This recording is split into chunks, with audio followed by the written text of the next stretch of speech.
පින්නතනි අද මේ උතුම් ධර්ම දේශනාව සිද්ධ කරන්නේ මාතෘකාව හැටියට මම යොදා ගන්න කල්පනා කළේ සත්‍තිස් බෝධිපාක්ෂික ධර්ම පිළිබඳව. ඒ වගේම සත්‍තිස් බෝධිපාක්ෂික ධර්මයන් නොවැඩීම නිවන් දොරට කොයිතරම් බාධාවක් වෙනවද? බෝධිපාක්ෂික ධර්ම වැඩිම නිවන් දොරට මොනතරම් උපකාර වෙනවද කියන කරුණු අන්තර්ගතව මේ කාල වේලාවට අනුව මේ ධර්ම දේශනාව සිද්ධ කරන්න. සත්‍තිස් බෝධිපාක්ෂික ධර්ම කියලා කියහම අපේ භාග්‍යතුන් වහන්සේ කාරණා 37ක් අපිට දේශනා කොට වදාලා නිර්වාණ අවබෝධය සඳහා ප්‍රගුණ කළ යුතු කරුණු හැටියට. ඒ කාරණාවන්ගේ මුලින්ම තියෙන්නේ සතර සතිපට්ඨානය. කායානුපස්සනා, වේදනානුපස්සනා, චිත්තානුපස්සනා සහ ධම්මානුපස්සනා කියන මේ සතර සතිපට්ඨානය. ඒ සතර සතිපට්ඨානය යම් කෙනෙක් මනාව ප්‍රගුණ කරනවා නම් ඒ සඳහා ඔහු ළඟ ලොකු වීරියක් තියෙන්න ඕනේ. ඒ නිසා සතර සම්‍යක් පධාන වීරිය දේශනා කොට වදාලා. ඒ වීරිය තියෙන්න ඕනේ මොකටද? කුසල් උපදවන්න සහ අකුසල් ප්‍රහීන කරන්න. ඒ හින්දා නූපන් අකුසල් නූපදවන්න වීරිය වඩන්න කියලා දේශනා කළා. උපන් අකුසල් වඩා වර්ධනය කරගන්න උත්සාහ කරන්න දේශනා කළා. නූපන් අකුසල් නූපදවන්නත් නූපන් කුසල් උපදවන්නත් උපන් කුසල් වඩා වර්ධනය කරන්නත් නූපන් කුසල් උපදව ගන්නත් භාග්‍යතුන් වහන්සේ නිරන්තරයෙන් අපිට වීරිය වඩන්න දේශනා කොට වදාලා. ඊළඟට පින්නතුනේ සතර ඊර්ධිපාද සතර සම්‍යක් ප්‍රධාන පිළිබඳව සිහිපත් කළා. නූපන් කුසල් නූපන් අකුසල් නොයිපදී වීම, උපන් අකුසල් යටපත් කිරීම, නූපන් කුසල් උපදවා ගැනීම, උපන් කුසල් වර්ධනය කර ගැනීම. භාග්‍යතුන් වහන්සේ දේශනා කරනවා සතර ඊර්ධිපාද. ඡන්ද ඊර්ධිය, චිත්ත ඊර්ධිය, විරිය ඊර්ධිය, විමර්ශ ඊර්ධිය කියලා ඊර්ධි හතරක් පිළිබඳව භාග්‍යතුන් වහන්සේ දේශනා කරනවා. ඊළඟට භාග්‍යතුන් වහන්සේ පැහැදිලි කරනවා පංච ඉන්ද්‍රිය පිළිබඳව. මොනවද ඒතර පංච ඉන්ද්‍රිය කියලා කියන්නේ?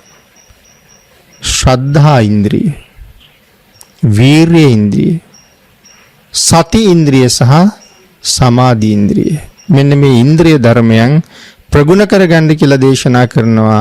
අවසානයේ ප්‍රඥා ඉන්ද්‍රිය පිළිබඳව කරුණු දේශනා කළා. ඊළඟට දේශනා කරනවා පංච බල පිළිබඳව. මොනවටද පින්නතුනි බල කියලා කියන්නේ? යම් තැනක බලයක් ගොනු වෙලා තියෙනවා නම් ඒ බලයට යටත් වෙන බොහෝ දේවල් තියෙනවා. ඒ බලයේ යටතේ බොහෝ දේවල් පාලනය වෙනවා. අපි හැමතැනම බලයක් කියලා කතා කරන්නේ ඒ බලයේ යටතේ පාලනය වෙන දේවල් ගොඩක් තියෙනවා. යම් තැනක ප්‍රධානියෙක් ඉන්නවා නම් ඒ ප්‍රධානියා යටතේ බොහෝ දේවල් පාලනය කරනවා. ඒ ස්ථානයේ තියෙන බොහෝ දේවල් පාලනය කරන්න ඒ ප්‍රධානියට තියෙනවා යම් බලයක්. ඒ නිසා මෙතන බල කියලා සඳහන් කරාම ශ්‍රද්ධාව බලයක්. මේ සංසාරයෙන් එතර යන්න යම් කෙනෙක් බලාපොරොත්තු වෙනවා නම් ඒ පුද්ගලයා ළඟ තිබිය යුතු ප්‍රධානතම මූලික ගුණධර්මයක් තමයි ශ්‍රද්ධාව කියලා කියන්නේ. ඒ නිසාම ධර්මයේ සඳහන් කළා මේ ශ්‍රද්ධාව කොයිතරම් වටිනවද? සද්ධා බීජං තපෝ උට්ටි පඤ්ඤා මේ යුගනංගලං. ප්‍රඥාව ලබන්න ශ්‍රද්ධාව අවශ්‍යයි. ඒ නිසා ශ්‍රද්ධාව ඊටාම උපයෝගී වෙනවා මේ සංසාර මාර්ගයෙන් එතර වෙන්න. ශ්‍රද්ධාව බලයක් බවට පත් වෙනවා කියලා කියන්නේ පුජ්‍යලයාගේ චිත්තසංතානය තුල ශ්‍රද්ධාව නැති කරුණු කොච්චර උපදිනවද? නැත්නම් ශ්‍රද්ධාව නැති නිසා කොයිතරම් දෘෂ්ටිවලට අපි බැහැ ගන්නවද? භාග්‍යතුන් වහන්සේ පිළිබඳව කොයිතරම් අව탁සීරුවක් කරනවද අපි. භාග්‍යතුන් වහන්සේගේ අසීමාන්තික බුද්ධ ගුණ පිළිබඳව කරුණු සඳහන් කරනකොට ඒ ගුණයන්ට විරුද්ධ වෙන අය ඕන තරම් ඉන්නවා. ඒ ගුණ ප්‍රතික්ෂේප කරන අය ඕන තරම් ඉන්නවා. ඒ ගුණ ඉවසන්න බැරි අය ඕන තරම් ඉන්නවා. ආන් ඒ ගුණයට විරුද්ධව විවිධ මතිමතාන්තර තමන්ගේ අදහස් ප්‍රකාශ කරන අයද ඕන තරම් ඉන්නවා. නමුත් ලෞතර බුදුරජාණන් වහන්සේ ලෝක සත්වයා සංසාර සාගරයෙන් එතර කරන්න මොනතරම් අනාදිමත් කාලයක් මේ සසර දුක් විඳද කියන කාරණාව ධර්මයේ තුලින් මනාව අහලා දැනගත්ත යම් කෙනෙක් ඉන්නවනම් ඔහුට හැම මොහොතකම භාග්‍යතුන් වහන්සේ ගැන හිතේ උපදින්නේ පුදුමාකාර ශ්‍රද්ධාවක්. චෛත්‍යයක් දැක්කත්, ප්‍රතිමා වහන්සේ නමක් දැක්කත්, බෝධීන් වහන්සේ යටට ගියත් උන්ට භාග්‍යතුන් වහන්සේ අමතක වෙන්නේ නැහැ. ඉතින් ශ්‍රද්ධාව බලයක් වෙනවා කියලා කියන්නේ මේ විවිධාකාර දෘෂ්ටි මෝහය නිසා උපදින නොයෙක් දෘෂ්ටි නැති කර ගන්න තරම් ලොකු බලයක් තියෙනවා. නිසා ශ්‍රද්ධාව බලයක් බවට පත් වෙනවා කියන්නේ ඒකයි. ඒ පුජ්‍යලයාගේ ශ්‍රද්ධාව නැතිකරන්න පුළුවන් කමක් නැහැ. ශ්‍රද්ධාව බල බවට පත් කරගත්තාම අපි ඒකට කියනවා අචල ශ්‍රද්ධාවක් කියලා. ශ්‍රද්ධාවේ ප්‍රභේද ගොඩක් තියෙනවා. අචල ශ්‍රද්ධාවක් කියලා කියන්නේ සෝවාන් වහන්සේලාට තියෙන්නේ අචල ශ්‍රද්ධාවක්. ඒ ශ්‍රද්ධාව කවදාවත්ම හෙලවෙන්නේ නැහැ. ඒ ශ්‍රද්ධාව කාටවත් හොලවන්න පුළුවන් කමක් නැහැ. නමුත් අපටත් තියෙනවා අචල ශ්‍රද්ධාවක්. එනතන අපේ ශ්‍රද්ධාව තාම අචල තැනට දියුණු වෙලා නැහැ. ඒ ශ්‍රද්ධාව කෙනෙකුට හොලවන්න පුළුවන් මට්ටමේ තමයි තවම තියෙන්නේ. අපි හැමෝම බුදුරජාණන් වහන්සේ ගැන, මේ ධර්ම පරියාප්තිය ගැන, සම්මා සම්බුද්ධ ශාසනය පිළිබඳව සමස්ත වශයෙන් අපේ සිත් තුළ තියෙන ලොකු ශ්‍රද්ධාවක්. අපි දැන ඉගෙන ගත්ත ධර්ම කාරණා පිළිබඳව අපේ හිතේ තියෙන ලොකු ශ්‍රද්ධාවක්. ඒ ශ්‍රද්ධාව නිසාම තමයි අපි ඒවා පිළිගන්නේ. ඒ ශ්‍රද්ධාව නිසාම තමයි අපි දැන ඉගෙන ගත්ත කරුණු අපි ක්‍රියාත්මක කරන්නේ. බුදුරජාණන් වහන්සේ පන්සිල් ආරක්ෂා කරන්න කියලා අපට දේශනා කළා. පංචශීලයේ ආදීනවත් භාග්‍යතුන් වහන්සේ දේශනා කළා. ඒ වගේම ආනිසංසත් දේශනා කළා. ඊළඟට පින්නතුනි අපි විශේෂ සීල් රකින්නකොට දැන් අපි අෂ්ටාංග උපෝසත සීලේ සමාදන් වෙනවා. දසාංග උපෝසත සීලේ සමාදන් වෙනවා. සාමණේර භික්ෂූන් වහන්සේලා විශේෂ දස සීලයක් සමාදන් වෙනවා. මේ සිල් ආරක්ෂා කරන්නේ මොන පදනම මත ඉඳගෙනද? ශ්‍රද්ධාව මත ඉඳගෙන. පංචශීලයට අමතරව අෂ්ටාංග සීලයේ සමාදන් වෙනකොට අපි විශේෂයෙන් තව සිල්පද තුනක් ඒ පන්සිල් වලට එකතු කරනවා. ආන් ඒ සිල්පද තුනේ මුලින්ම තියෙනවා විකාල භෝජනයේ පිළිබඳව ශික්ෂාපදයක්. එතකොට මේ විකාල භෝජන ශික්ෂාපදයේ ආරක්ෂා කරන්න යම් කෙනෙක් තුල මනාව වූ සිතක් පහළ වෙනවා නම් ඒ කවුරු ගැන විශ්වාස තියලාද මේ ශික්ෂාපදේ ආරක්ෂා කරන්නේ? බුදුරජාණන් වහන්සේ ගැන විශ්වාසය තියලා. නැත්තම් කෙනෙකුට හිතන්න පුළුවන්නේ අවේලාවේ කෑම කන එකයි නිවනයි අතරේ තියෙන සම්බන්ධය මොකක්ද කියලා. ඒ නිසා සමහර අය මේ දේවල් විවේචනය කරනවා ආන් ඒ වාගේ පදනම් වල ඉඳලා. නමුත් භාග්‍යතුන් වහන්සේ දේශනා කළේ වහවහ සසර මඟ කෙරවල කරන්න ඕන නම් මෙන්න මේ ශික්ෂාපද වලට ගරු කරන්න කියලා. මේ ශික්ෂාපද වලට මොනවද කියන්නේ? පන්සිල් වලට පස්සේ තියෙන ශික්ෂාපද වලට කියන්නේ ප්‍රඥප්ති වද්‍ය ශික්ෂාපද කියලා. කාගේද මේ ප්‍රඥප්තිය? භාග්‍යතුන් වහන්සේගේ.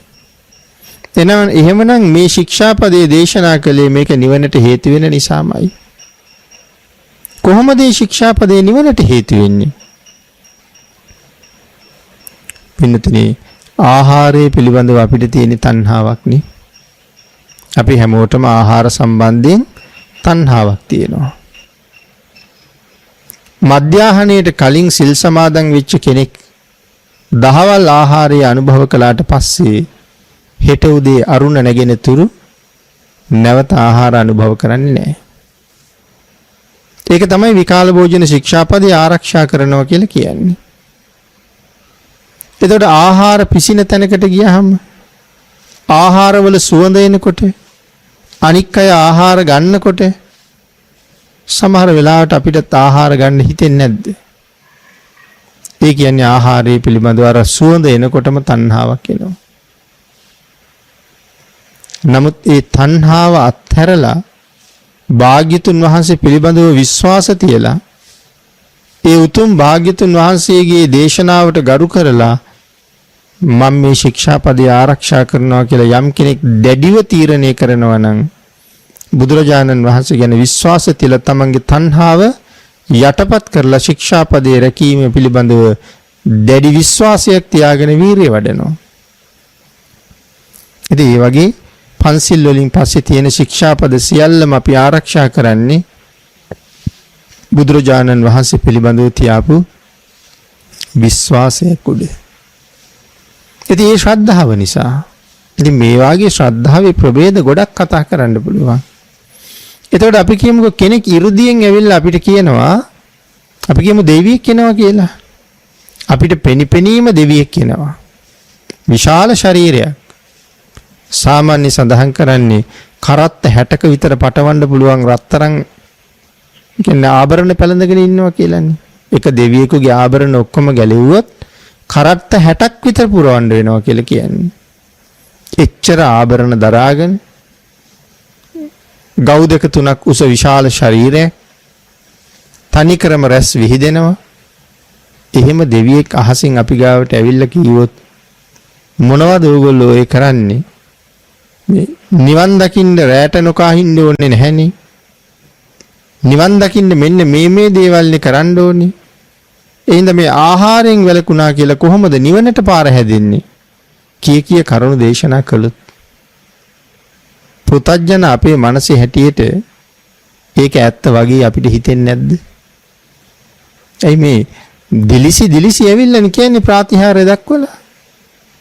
ඒතර අපිට මේවා කියලා දුන්නේ ප්‍රාතිහාර්ය දක්වන කෙනෙක් නෙමෙයිනේ. භාග්‍යතුන් වහන්සේ ගැන නෙමෙයි මම මේ කියන්නේ. අපි වර්තමානයේ වැඩිහිටියන්ගෙන් සංඝයාගෙන් මේ කරුණ ඉගෙන ගත්තේ. නමුත් අර එහෙම කෙනෙක් ඇවිල්ලා කියහම ඒක ඇත්ත වෙන්න බැරිද කියලා අපේ හිත යනවා ඒ පැත්තට. නමුත් සෝවාන් වහන්සේගේ හිත යනවාද එහෙම? සෝවාන් වහන්සේගේ හිත එහෙම යන්නේ. ඒ සූරම් බට්ට උපාසක මහත්තයා තමන්ගේ ගෙදරට භාග්‍යතුන් වහන්සේ වැඩිය කියලා පණිවිඩයක් කෙරියා. ගෙදර ආයේ. මෙයා භාග්‍යතුන් වහන්සේ ගාව ඉඳලා තමයි යන්නේ. ඉතින් මම කල්පනා කරනවා මටත් නොකිය භාග්‍යතුන් වහන්සේයි ගෙදර ආවි. දැන් මගෙත් එක කතා බහ කර ඉඳලානේ මම මේ එන්නේ. කමක් නැහැ කියලා ගිහිල්ලා බැලුවා. ස්වාමීනි මටත් නොකියම ගෙදර වැඩියද? සඳහන් කරනවා උපාසක අපි දෙන්න ගැඹුරු ධර්ම කාරණාවක්නේ සාකච්ඡා කර හිටියේ. දැන් මේ මාරයා ඉන්නේ භාග්‍යතුන් වහන්සේ වගේම ඉවෙස් අරගෙන. එතන මං සඳහන් කරපු අහවල් සමහර කරුණු මට ටිකක් පැටලුණා. මං ඒ වෙලාවේ වෙන සිහි කල්පනාවක ඉඳගෙන තමයි උත්තර දුන්නේ. මං ඒක නිවැරදි කරලා යන්න යාවි. එතකොටම උපාසක මහත්තයා කල්පනා කරනවා භාග්‍යතුන් වහන්සේට පැටලෙන්නේ නැහැ. භාග්‍යතුන් වහන්සේට වරදින්නේ නැහැ. භාග්‍යතුන් වහන්සේට සිහි මදගතියක් කොහොමත් නැහැ.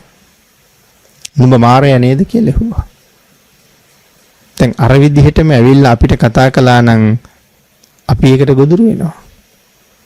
සක්‍ර දේවේන්ද්‍රයෝ රැස් විහිදි ඇවිල්ලා අර කුෂ්ඨ රෝගියාට කතා කරලා කියනවා උඹේ කුෂ්ඨ රෝගයත් මං සනීප කරලා දෙනවා. ඒ වගේම දිලිඳු උඹට මම ධනයක් දෙනවා. හැබැයි මම කියන වචන තුනක් තියෙනවා ඒක කියන්න ඕනේ.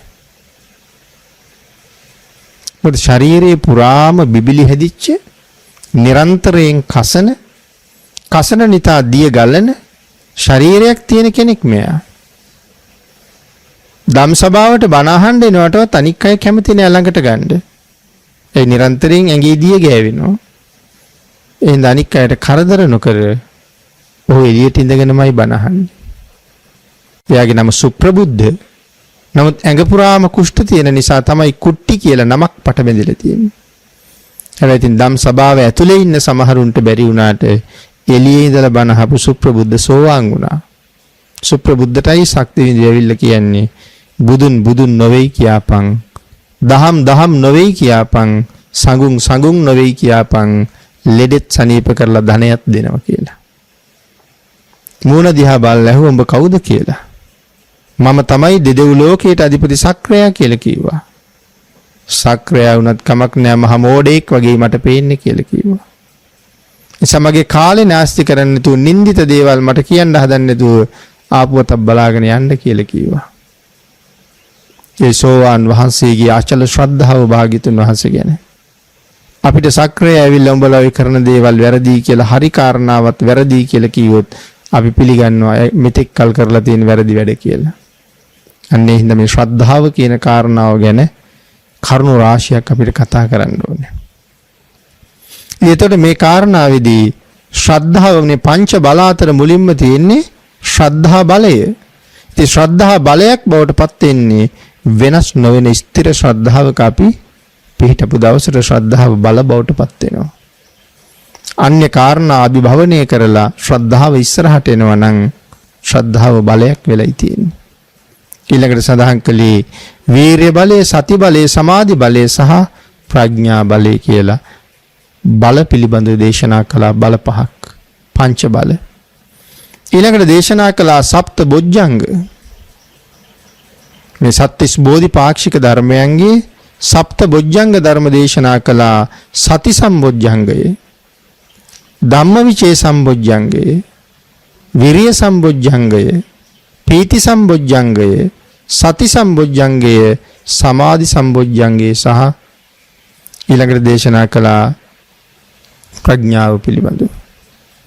ඉතින් මේ විදිහට මේ පස්සද්ධි සම්බොජ්ජංගය මේ විදිහට භාග්‍යතුන් වහන්සේ පස්සද්ධි සහ සමාධි කියලා බොජ්ජංග ධර්ම හතක් දේශනා කළා. මොනවද මේ බොජ්ජංග ධර්ම? සති සම්බොජ්ජංගය, ධම්මවිචේ සම්බොජ්ජංගය, විරිය සම්බොජ්ජංගය, පීති සම්බොජ්ජංගය, පස්සද්ධි සම්බොජ්ජංගය සහ සමාධි සම්බොජ්ජංගය කියලා. බොජ්ජංග ධර්ම හතක් දේශනා කළා. අවසානට දේශනා කළේ ආර්ය අෂ්ටාංගික මාර්ගය පිළිබඳව. ඉතින් මේ විදිහට භාග්‍යතුන් වහන්සේ මේ බොජ්ජංග ධර්ම 37ක් දේශනා කොට වදාලා. පින්නතුනේ භාග්‍යතුන් වහන්සේගේ පැහැදිලි කිරීමත් එක්ක මේ සංසාරයෙන් එතර යන්න උත්සාහ කරන හැම කෙනෙක්ම ඒ සඳහා යා යුතු ගමන් මාර්ගයක් තියෙනවා. මෙන්න මේ මාර්ගයේ ගමන් කළ යුතුයි. ඒ මග දියුණු කරගත්තේ නැත්තම් ඒ මග දියුණු නොකළ පුජ්‍යලයා හැමදාම මේ සසර අසරණ වෙනවා. ජාතියෙන් ජාතියට සසර විවිධ උප්පත්තීන් ලැබෙනවා. සසර නැවත නැවත උපදිනවා කියලා කියන එක මහ භයානක කාරණාවක්. අපි අද මෙහෙම ජීවත් වෙනවා. පෙර කොහොම හිටියද දන්නේ නැහැ. අනාගතේ කවුරු වෙයිද දන්නේ නැහැ. මේ සංසාරේ හරිම භයානකයි. ඒක නිසා මේ සසර නින්දිතයි තුච්චයි කියලා දේශනා කොට වදාලා. අතීත සංසාරේ අපි කී පාරක් උපදින්නේ නැද්ද? ඒ ඉපදිච්ච ආත්ම කීයක් නිරේ ඉපදෙන්නේ නැද්ද? ඒ ඉපදිච්ච ආත්ම කීයක් තිරිසන් ලෝකේ ඉන්නේ නැද්ද? ඒ ඉපදිච්ච ආත්ම කීයක ප්‍රේතයෝ වෙන්නේ නැද්ද? අසුරයෝ වෙලා දුක් විඳින්නේ නැද්ද? මනුස්ස ජීවිත ලැබලා අනුන්ගෙන් ගුටි කාලා මැරිච්ච වාර කොච්චර ඇද්ද? පිහි පාරවල්, කඩු පාරවල්, වෙඩි පාරවල්, ඊතල පාරවල්, පොළු පාරවල් වලට ලක් වෙච්ච වාර කොච්චරනම් ඇද්ද? ප්‍රමාණ කරලා කියන්න බැරි තරම්. අපි බලාගෙන ඉන්නකොට අපේ දරුවෝ පැහැරගෙන ගිහිල්ලා ලේ පෙර අනුභව කරපු යක්ෂයෝ කොච්චර ඉන්නේ නැද්ද? සිංහයෝ ව්‍යාග්‍රයෝ වගේ සත්තු කොච්චර ඉන්නේ නැද්ද? අපි බලාගෙන ඉන්නකොට අපේ දරුවෝ ජලයේ ගහගෙන ගිහිල්ලා මැරිච්ච වාර කොච්චර තියෙන්නේ නැද්ද? අපේ ඇස් දෙකට පෙනිපෙනී නොඑක් දේවල් වලට යට වෙලා මැරිච්ච ආත්ම දරුවන්ගේ කොච්චර ඇද්ද? දුක් වේදනාවෙන් කෑ ගහපු වාර, බේරගන්න කියලා ආයාචනා කරපු වාර, ඒ හඬවල් ජීවිතේ මැරෙන තුරු රැව් දෙනවා කෑ ගහපු හැටි. ඉතින් ඒක එතන ඉඳලා ජීවිතේ දරන්න බැරි දුක්ඛන්දරාවක් ඒකත් එක්ක විඳිනවා. ඉතින් මේ වාගේ වචන වලින් ප්‍රකාශ කරන්න බැරි තරම් මහ විශාල දුක්ඛ කන්දයන්ට මුහුණ දෙමින් තමයි මේ සංසාර ගමන මෙතෙන්ට එනකන් ඇවිල්ලා තියෙන්නේ. තවත් ඉස්සරහට මේ සසර ගමන නිමක් නැතුව තියෙනවා. තෙරක් පරක් නැති සංසාර සාගරේ අපිට විටින් විට පිහිටන්න තැන් හම්බ වෙනවා. මහා නාග රජුරු ඒකනේ සඳහන් කළේ. මහන්න වේ මයං භන්තේ නිමුග්ගා දීඝ සම්භවී. ස්වාමීනි අති දීර්ඝ කාලයක් මේ භව සාගරේ අපි ගිලිලමයි හිටියේ. නිමුග්ගා දීඝ සම්භවී. අපපතිස්සා ඇයි ගිලුනේ? කීකරු නැති හින්දා. නැවත නැවත සසර උපදින්න උනේ කීකරු නැති නිසා. කාටද කීකරු? බුද්ධාදී මහෝත්තමයන්න් වහන්සේලාට. නැත්නම් ආර්යයන් වහන්සේලාට අකීකරු වෙච්ච නිසා. අපපතිට්ඨා යකීකරු බව නිසා මේ භව සාගරේ අපිට පිහිටන්න තැනක් තිබුණේ නැහැ. සාගරේ ගිලිලමයි හිටියේ. මහා නාග රජු එහෙම සඳහන් කරනවා. අපපතිට්ඨා අපපතිස්සා සංසාරාම චිරන්තහි. බොහෝ කාලයක් සසර සැරිසරුවා ආර්යයන්ට අකීකරු වීමේ පාපය නිසා.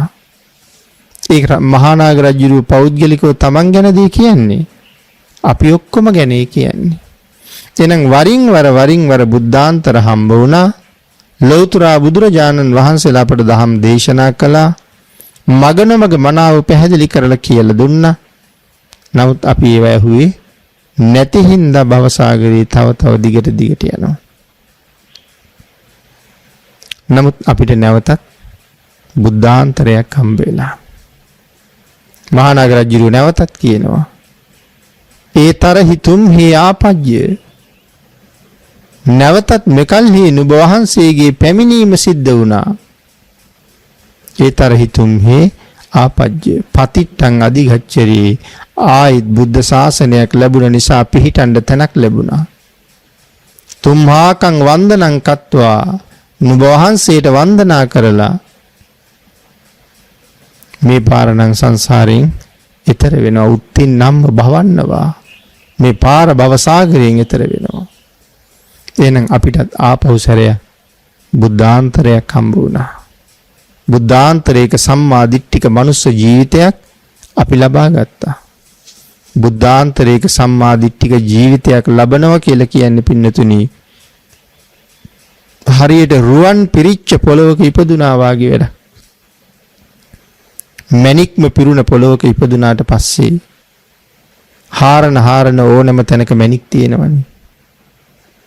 බුද්ධාන්තරයක සම්මා දිට්ඨික ජීවිතයක් ලැබුවා කියන්නේ මේ බුද්ධ ශාසනය පදනම් කරගෙන කොයි තරම් පින් කරගන්න අවස්ථා තියෙනවද? සංසාරයෙන් මිදෙන මඟ පහසු කරගන්න අවස්ථා කොච්චර අපිට තියෙනවද? නමුත් එදත් අකීකරුයි. මට හිතෙන්නේ වර්තමානෙත් අපි හැමෝම හුඟක් අකීකරුයි. එහෙනම් මේ සැරේ පිහිටන්න ලැබිච්ච තැන මගහැර ගන්න තියෙන ඉඩකඩ වැඩි.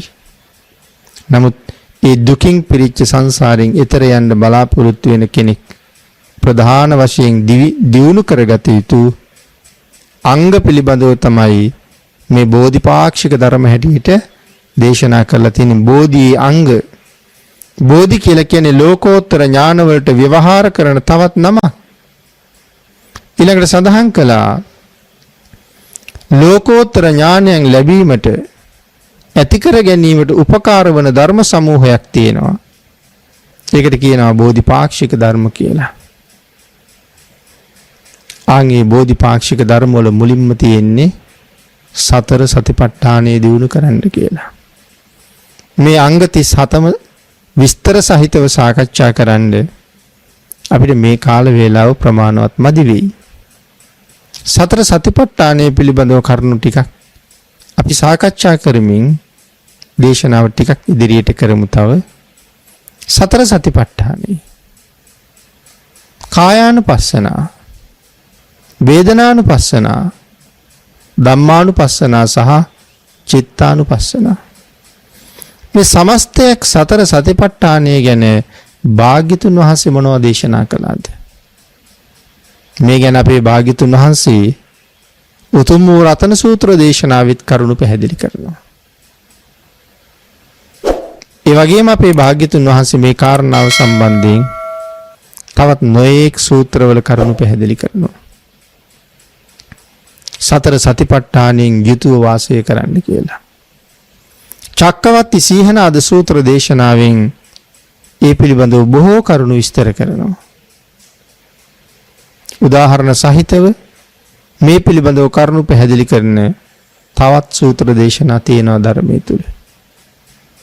සතර සතිපට්ඨානෙ මනාව සිහියෙන් වාසය කරන්න. ඒතර කායානුපස්සනා කය පිළිබඳව සිහිය පවත්වන්න. වේදනානුපස්සනා තමන්ට දැනෙන සැප දුක් වේදනාවල් පිළිබඳව මනස සිහිය පවත්වන්න. ධම්මානුපස්සනා, චිත්තානුපස්සනා තමන්ගේ හිතේ උපදින අරමුණු පිළිබඳව හැම වෙලාවෙම සිහියෙන් වාසය කරන්න. මේ උපදින්නේ කාමසිත, මේ උපදින්නේ රාගසිත, මේ උපදින්නේ ද්වේෂසිත, මේ උපදින්නේ මෝහසිත, මේ උපදින්නේ ලෝභසිත. සිහියෙන් වාසය කරන්න කියලා දේශනා කරනවා. එතකොට මෙන්න මේ සතර සතිපට්ඨානයට අනුව ජීවත් වෙනවා කියන කාරණාව බුද්ධ ආදී මහෝත්තමයන්න් වහන්සේලා නිරන්තරයෙන් අගය කරලා මේක තමයි තමන්ගේ පියාගේ ප්‍රදේශය කියලා භාග්‍යතුන් වහන්සේ පෙන්වනවා. ඒ කාරණාව සඳහන් කරනවානි පින්නතුනි, කැටකුරුල්ලෙක් පිළිබඳව උපමාවක් පෙන්නලා තමන්ගේ පිය මහණෙනි තමන්ගේ පියාගේ ප්‍රදේශයෙන් ඉවතට යන්න එපා. හැම කෙනෙකුටම තමන්ගේ පියාගේ ප්‍රදේශය තුල රැකවරණයක් තියෙනවා. එතකොට පියාණන්ගේ ප්‍රදේශය කියලා කියන්නේ මොකද්ද? දැන් අපේ පියාණන් කියලා මෙතන කියන්නේ භාග්‍යතුන් වහන්සේ. එතකොට භාග්‍යතුන් වහන්සේගේ ප්‍රදේශයේ ඉක්මවන්න එපා. භාග්‍යතුන් වහන්සේගේ ප්‍රදේශයේ ඉක්මවුවට පස්සේ අපිට තියෙන්නේ මායාවේ ප්‍රදේශයනේ. නමුත් අපි දැන් කල්පනා කරන්න ඕනේ අපි ඉන්නේ භාග්‍යතුන් වහන්සේගේ ප්‍රදේශයේද මායාවේ ප්‍රදේශයේද කියලා. මායාවේ ප්‍රදේශය මොකද්ද? මායාවේ ප්‍රදේශය තමයි පංචකාමය. භාග්‍යතුන් වහන්සේගේ ප්‍රදේශය තමයි සතර සතිපට්ඨානය. අපි හොඳට කල්පනා කරලා බැලුවොත් දැන් අපි කාගේ ප්‍රදේශයේද ඉන්නේ කියලා. මං හිතන්නේ අපි ඉන්නේ මායාවේ ප්‍රදේශයේ. පංචකාමයේ තමයි අපේ අරමුණ. සිහිය පවත්වන එක සමහරවිට මේ සිහිය පවත්වන්න ඕනේ කියන කාරණාව කෙනෙක් දන්නෙත් නැහැ. තමන්ගේ හිතට ගලාගෙන එන අරමුණු වලට ඔහේ හිත ඇතුලේ රැඳෙන්න ඉඩ දෙනවා. ඒ නිසා කාම අරමුණක්, කාම සිතුවිල්ලක් ආවොත් මිනිස්සු හරි කැමති ඒ සිතුවිල්ල දිගේම යන්න. උදේ දවල් ගමන් බිමන් යනකොට සමහරලාට දැකපු රූපයක් පිළිබඳව දැඩි තණ්හාවෙන් ඇලිලා විවේක වේලාවක් හොයාගෙන විවේකීව තැනක ඇලවෙලා හෝ ඉඳගෙන අර දැකපු රූපේ පිළිබඳව මෙනෙහි කර සතුටු වෙන්න හරි කැමතියි. නමුත් උන් දන්නේ නැහැ මේ යන්නේ කොයි පැත්තටද කියලා. ඒ යන්නේ හැම වෙලාවෙම නිරේ පැත්තට. නමුත් නිවන පැත්තට යන්න නම් අපි අරමුණ හඳුනා ගන්න ඕනේ. මේක මෙහෙම රූපයක්. මේ රූපය මේ වාගේ එකක්. මේ කය මේ වාගේ එකක්. රාගය නැති කරන්න භාග්‍යතුන් වහන්සේ දේශනා කළේ හොඳම ක්‍රමය මොකද්ද? රාගය නැති කරන්න පිළිකුල සිහිපත් කරන්න කිව්වා. අන්න එතකොට තමයි රාගය නැති වෙන්නේ. එහෙනම් මේ දැකපු ඊටාම ලස්සන රූපය භාග්‍යතුන් වහන්සේ දේශනා කරපු විදිහට ඒක හරියට නිකන් ඇවිදින වැසිකිළියක් වගේ. මට බාහිරින් පේන්නේ මේ කුණප කොට්ටාස ඔක්කොම ටික එකතු කරලා වහලා තියෙන වහලා පිටපැත්තෙන් පරවලා තියෙන හම්පොත්ත විතරයි මට පේන්නේ. ඒ හැමෙන් වැසුන කොටස තමයි ලස්සනයි සුන්දරයි කියලා මේ ග්‍රහණය කරගෙන තියෙන්නේ. අභ්‍යන්තරයේ තනිකරම කුණු ගොඩක්ම බවට පත් වෙලායි තියෙන්නේ. ඒක අභ්‍යන්තරයේ පිළිකුල් සහගතමයි. අපිරිසිදුමයි. මගේ අභ්‍යන්තරයට මම කැමති.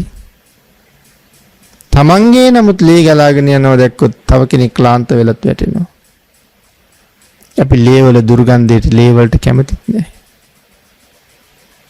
අපේම නමුත් ගැලවුණ දතකටවත් අපි වැඩි කැමති නැහැ. අපේම නමුත් සෙමසටු වලටත් අපි කැමති නැහැ. ලේසරව වලටත් අපි කැමති නැහැ.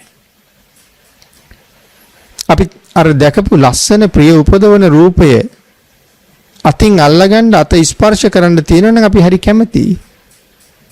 හැබැයි මම අතින් අල්ලන්න හදන ප්‍රදේශයේ හැම ගලවලා තිබ්බොත් එහෙම මං අල්ලන්න කවදාවත් කැමති නෑ. ඉතින් යන්තම් අර හැමෙන් වහලා තියෙනවා.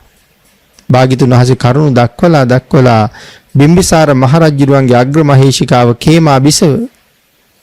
කේමා බිසවට රූපයේ තියෙන මේ નિසරු බව පිළිකුල් සහගත බව දක්වලා භාග්‍යතුන් වහන්සේ අහනවා කේමයිනි මේ ලෝකේ ඉන්න අඥාන පුජ්‍යලයාගේ පරම පැතුම මේක හල්ගොඩද කියලා. අංගී න්‍යායෙන් ධර්මානුකූලව මම දැකපු රූපේ දිහා හිතන්න පුළුවන් වුණොත් ඒ රූපයේ සම්බන්ධයෙන් මට උපදින රාගසිත ටික නැති කරගන්න හරි පහසුයි. එහෙම නැත්තම් මේ පුතජන පුජ්‍යලයාගේ හිත රාගයේ ඔස්සේමයි දුවන්නේ. කායානුපස්සනාව මේ කයේ යථාර්ථයට බිල බලන්න. අභ්‍යන්තරයේ දිහා බලන්න. මාගන්දියා බුදුරජාණන් වහන්සේ ගාවට ගෙනල්ලා දීලා මාගන්දියාගේ තාත්තා කියන්නේ මේ ජම්බුද්වීපයේ ඉන්න ලස්සනම කාන්තාව. ඇයට ගැළපෙන තරුණයෙක් නෑ. අද නම් මනාලයා ගෙදරම ඇවිල්ලා තියෙන්නේ. ඒ නිසා මගේ දුව ඔබ අරගෙන යන්න කියලා. භාග්‍යතුන් වහන්සේ සඳහන් කළේ බ්‍රාහ්මණය නුඹේ දුව මට පේන්නේ හරියට අසුචි පුරවපු කලයක් වගේ කියලා. අතින් තබා මගේ පාදයෙන්වත් මම ඇයි ස්පර්ශ කරන්න කැමති නැහැ කියලා. තාත්තා කාරණාව තේරුම් ගත්තා. ඔහු තමන්ගේ බිරිඳත් එක්ක සෝවාන් වුණා. නමුත් මාගන්දියා භාග්‍යතුන් වහන්සේට වෛර කළා තමන්ගේ රූපයට නිඳා කළා කියලා. මේ කායානුපස්සනාව. පින්නතුනි අපි ජීවත් වෙන වර්තමාන සමාජයේ පිළිබඳව කල්පනා කරලා බලහම කාම අපරාධ කොයිතරම් සිද්ධ වෙනවද? වයස් ભેදයක් නැහැ. ඊටාම ලාබාල සිඟිති දරුවෝ පවා මේ අපරාධ වලට ලක් වෙනවා. සමහරලාට අපරාධ කරලා තියෙන අය ඔවුන්ගේ සීයලා වාගේ මට්ටමේ අය. ඉන්න එහෙන් වයසේ සීමාවකුත් නැහැ. ඒ රාගය උත්සන්න වුණාම තමන් ගොදුරු කරගන්න පුජ්‍යලයේ වයස් සීමාව වුන්ට බලපාන්නෙත් නැහැ. නමුත් ඒ රාගසිත ඔවුන්ගේ සංසාරේ කොයිතරම් අඳුරු කරලද? ඔවුන්ගේ සංසාරේ මොනතරම් දුකකට ඇදලා දාලාද? බණ අහනවනම් ධර්මයේ තුල හැසිරෙනවනම් මේ කරුණ ඕනතරම් ධර්මයෙන් ඉගෙන ගන්නවා. ඒ ඉගෙන ගන්න නිසා මේ කය පිළිබඳව මනාව අවබෝධ කරලා මේ පිළිකුල් කයකින් ලබන සතුටක් කොහෙන්ද කියන කාරණාව වැටහෙන්න පටන් ගත්ත දවසට ඔවුන් ඒ කයින් සැනසෙන්න උත්සාහ කරන්නේ. නමුත් භාග්‍යතුන් වහන්සේ කරුණ දක්වලා තිබ්බට අපි හරි කැමති මායාවේ පැත්තෙම ඉඳගෙන මායයත් එක්කම ඉස්සරහට යන්න. භාග්‍යතුන් වහන්සේ දේශනා කරනවා තමන්ගේ පියාගේ ප්‍රදේශයේ හැසිරෙන්න. සකුණග්ගි සූත්‍රයෙන් තමයි හරි ලස්සන උපමාවක් පෙන්වන්නේ. සකුණග්ගි කියලා කියන්නේ කුරුල්ලන්ගේ රජුරවන්ට සකුණයන්ට අග්‍රයි. කවුද? උකුස්සා. උකුසු වර්ග ගොඩක් ඉන්නවා. ඒ උකුස්සා තමයි සකුණයන්ට අග්‍ර. සකුණ කියන්නේ කුරුල්ලන්ටනේ. ඒතර මෙන්න මේ උකුස්සෙක් එක දවසක් කැටකුරුල්ලෙක් අල්ල ගන්නවා. කැටකුරුළු පැටියට තාත්තා කියනවා පුතේ තාත්තගේ ප්‍රදේශයෙන් බැහැරට යන්න එපා. තාත්තගේ ප්‍රදේශය තුල හිටපන් කියලා. කියන දේ අහන්න නැතුව ගිල්ලෙන්න යනවා. ගිලිලා ඈත යන්න යනවා. ඒතකොට තමයි මේ උකුස්සට අහු වෙන්නේ. හැබැයි උකුස්සට අහු වුණාට පස්සේ මව අඬා කියනවා මගේ තාත්තා කියපු දේ ඇහුවනම් මට මෙහෙම වෙන්නේ නැහැ කියලා. ඒක උකුස්සට ඇහෙනවා මේ කියන කතාව. උකුස්ස අහනවා උඹේ තාත්තා උඹට වඩා ලොකු මිනිහෙක්ද? ලොකු කෙනෙක්ද? මොකද්ද තාත්තා කියපු කතාව? තාත්තා මට කිව්වා තාත්තගේ ප්‍රදේශයේ ඉක්මවලා යන්න එපා කියලා. එහෙනම් උඹේ තාත්තගේ ප්‍රදේශයටම ඵලයන් කියලා තේරියා. හැබැයි උඹ හිතන්න එපා තාත්තගේ ප්‍රදේශයේ හිටියා කියලා මං උඹව අල්ලන්නේ නැහැ කියලා. කැටකුරුළු පෙටිය ගිහිල්ලා තමන්ගේ තාත්තගේ ප්‍රදේශේ නතර වුණා. කැටකුරුල්ලගේ තාත්තගේ ප්‍රදේශය මොකද්ද? හී හාලා තියෙන ප්‍රදේශය. ඒතර මේගොල්ලෝ ජීවත් වෙන්නේ කොහෙද? පස් කැට අස්සේ. දැන් මෙයා පස් කැටේ උඩට වෙලා ඉන්නවා. එයා දන්නවා දැන් උකුස්ස එනවා කියලා. ක්‍රමානුකූලව උකුස්ස එන වෙලාව ගණනය කරනවා. ඉහළ ඉඳලා පාතට එන හඬ ඇහෙනවා. ළඟට ලං වෙන්න. දැන් මට ළඟයි කියලා තේරෙනකොටම පස් කැටේ ඇසට රිංගුවා. වේගෙන් ඉගිල්ලෙන්න බැරි වුණාට එයාට වේගෙන් පස් කැටේ ඇසට යන්න පුළුවන් චූටි ඇඟක් තියෙන හින්දා. හැබැයි කුරුල්ලට උකුස්සට ආපු වේගය පාලනය කරන්න කාලෙ මදි වුණා. එයාගේ පපුව පස් කැටේ වැදිලා එයා මැරිලා ගියා. තාත්තගේ ප්‍රදේශයේ තිබුණ රැකවරණේ. උකුස්සගේ ප්‍රදේශයේ කොහෙද තියෙන්නේ? උකුස්සගේ ප්‍රදේශයේ තියෙන හුඟක් ඉහළ අහසේ.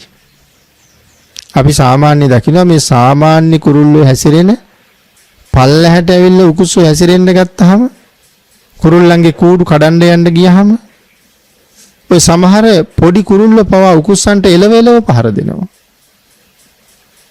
නමුත් උකුස්සගේ ප්‍රදේශයට අනික් කුරුල්ලෝ යන්නේ නැහැ. උකුස්සෝ පහලට ආවත් ගොදුර අරගෙන වහාම තමන්ගේ ප්‍රදේශයට යා යුතුයි.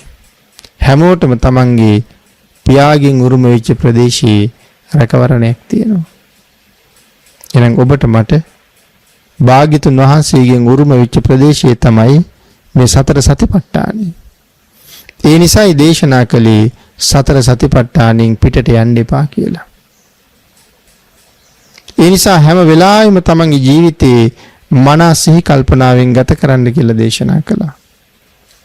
සිහියෙන් ජීවත් වෙන්න ඕනේ. තමන් තුළ උපදින සිතුවිලි පිළිබඳව සිහියක් තියෙන්න ඕනේ. ඒ වගේ සමස්ත සතර සතිපට්ඨානයට අනුව ජීවිතය ගොඩනගන්න භාග්‍යතුන් වහන්සේ දේශනා කළා. හැම වෙලාවෙම සිහිය පවත්වන්න කියලා දේශනා කරනවා. නූපන් අකුසල් උපදිනවද කියලා සිහියෙන් ඉන්න කියනවා. අපි ළඟ උපන් අකුසල් ගොඩක් තියෙනවා. ඒකට නූපන් අකුසල් තව එකතු කරන්න අකුසල් කන්ද ලොකු වෙනවා. අසුචි ටිකක් තියෙන තැනකට අසුචි ගොඩක් තව එකතු කරාම දුර්ගන්ධයේ වහනය වෙනවා වැඩි වෙනවා. අකුසල් අපි ගාව ස්වභාවයෙන්ම තියෙනවා. ආය 아무තු අකුසල් අපිට අවශ්‍ය නැහැ. මොකද ගෙවන්න සංසාරේ කරගත්ත පව් ගොඩක් අපි ගාව තියෙනවා. පෙර කරගත්ත පව් ගොඩක් අපි ගාව තියෙනවා. ඒ පව් වලට මේ වෙනකොට අපිට දඬුවම් නියම කරලා තියෙන්නේ. පෙර ජීවිතවල කරපු පව් මොනවද කරුවේ කියලා දැන් දන්නේ නැහැ. අපි නොදන්නවා වුණාට ඒ කරපු පව් වලට මං වෙනුවෙන් මේ වෙනකොට දඬුවම් තීරණය කරලායි තියෙන්නේ. ඒ දඬුවම් වලට අනිවාර්යෙන් අනාගතේ මුණ දෙන්නම වෙනවා පෙර පව් වලට. ඉතින් පෙර පව් තාම විඳවන්න තියෙනවා නම් ගෙවාලන්න තියෙනවා නම් තවත් අලුත් පව් රැස් කරනවා කියලා කියන්නේ මේක ඉවරයක් නෑනේ. ඒකනේ අනාදිමත් කාලයක් මේ සංසාරේ එන්නේ. ආන් ඒක නිසා මනස සිහියෙන් ඉන්න ඕනේ නූපන්න කුසල් ඉපදීම සම්බන්ධයෙන්. නමුත් පින්නදී අපිට සිහි නැති නිසා නිකන් හිතන්නකෝ රූපවාහිනිය ගාව වාඩි වෙලා නැගිටලා යනකොට එතෙක් නොතිබ්බ අකුසල් කොච්චර අරන්ද නැගිටලා යන්නේ කියලා.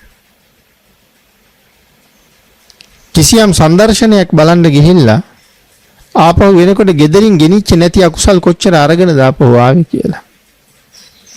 කිසියම් සාදයක් ගාවට යනකොට නොගෙනිච්ච අකුසල් කොච්චර ගෙනාවද කියලා. ඉතින් එහෙනම් නූපන් අකුසල් සිහිය නැති නිසා උපදිනවා දිගටම. නූපන් අකුසල් උපදිනවා මිසක් උපන්න අකුසල් යටපත් කරන්න, උපන්න අකුසල් නැති කරන්න වීරිය වඩන ස්වභාවයක් පේන්නේ නැහැ. තියෙන පව් කන්දට තව පව් එකතු කරනවා විතරයි කරන්නේ. හැබැයි භාග්‍යතුන් වහන්සේ දේශනා කළේ ඒකට ප්‍රතිවිරුද්ධව කටයුතු කරන්නයි. නූපන් අකුසල් නූපදවන්නත්, උපන්න කුසල් යටපත් කරන්නත්, උපන් කුසල් වඩා වර්ධනය කරන්නත්, නූපන් කුසල් උපදවන්නත්. සංසාරේ බොහෝසේ පින් කරපු නිසා ඒ පින් විශාල වශයෙන් වියදම් කරලා මේ සම්මා දිට්ඨික ජීවිතය අරන් තියෙන්නේ. පෙර පින් තිබුණ නිසානේ ජීවිතය හම්බුනේ අපිට. සමහරු තිරිසන් ලෝකෙ යනකොට, සමහරු പ്രേත ලෝකෙ යනකොට, සමහරු අසුර ලෝකෙ යනකොට, සමහරු අපායට යනකොට අපි මනුස්ස ලෝකෙට ආවා.